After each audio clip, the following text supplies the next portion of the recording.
Hello.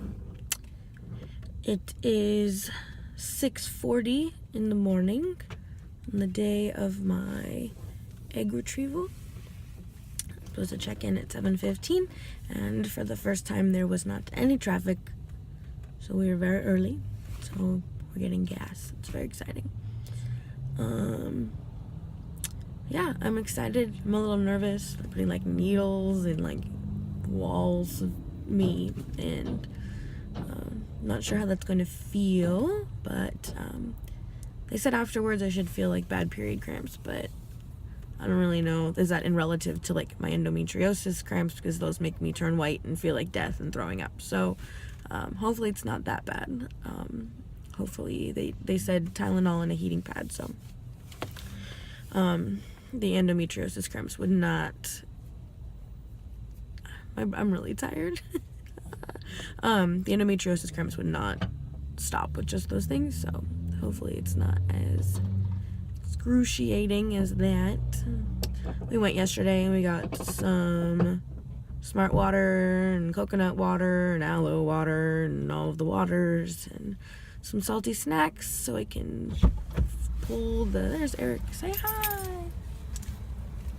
Oh, that's just his tummy. Say hi. Hello. It's Morning. egg retrieval day. It's too early. Yeah, salty stuff is good. It makes you pull the fluid out of your uterus and into your body, Smaller follicles. so you don't feel like dying, and you don't get ovarian hyperstimulation syndrome, which I've been told that I don't really have to worry about, but we're still gonna eat the salt. So. Say hi again. Yay. I guess we're going to the hospital thing now. It's early. I'm really thirsty. Want some coffee? And I can't have any coffee. I can't have anything. And this side of my body hurts, but the doctor said everything in your uterus is cross-wired, so it's this ovary that's hurting this side. I really want some water. I cannot have any water. It's early. And we're 20 minutes early. My hair is crazy. Drink your coffee.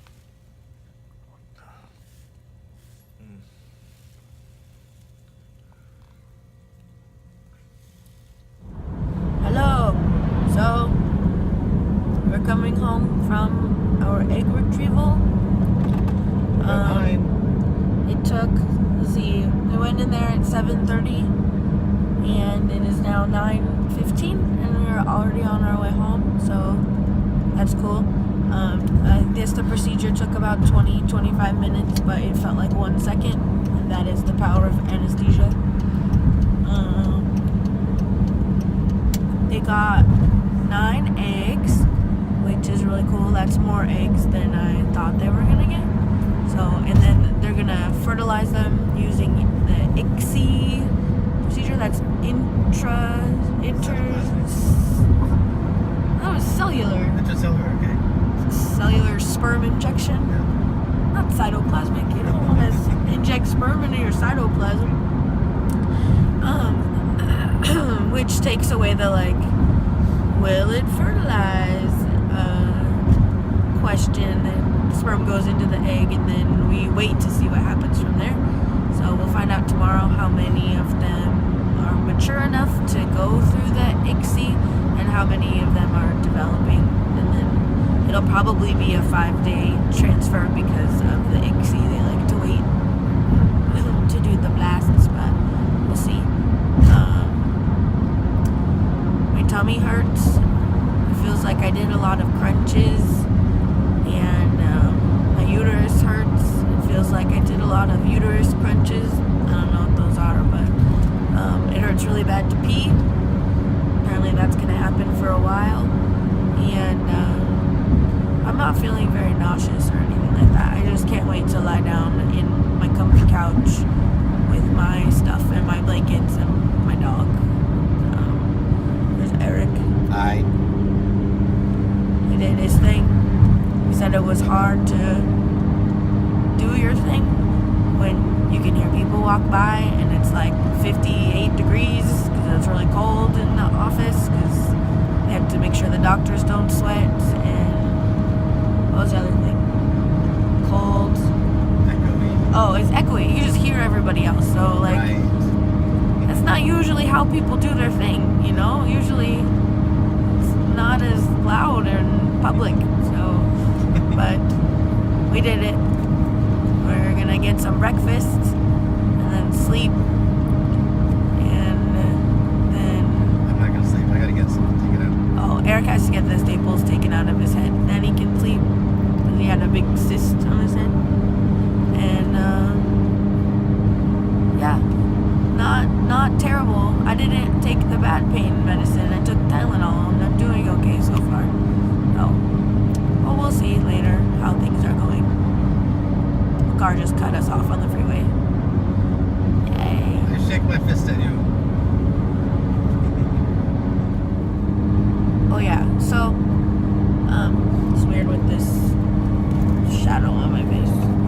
There.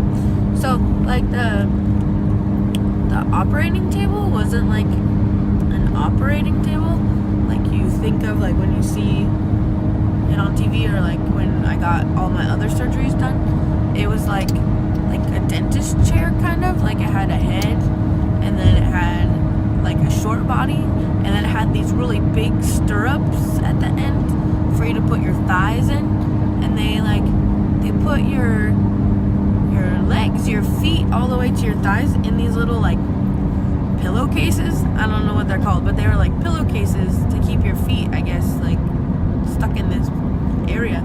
And then they hooked your legs over the really big stirrups that are for your thighs, and then you put your butt all the way to the end of the table, and then your head is on the pillow. So it's like really short table because I'm not a tall person, and I almost made it all the way.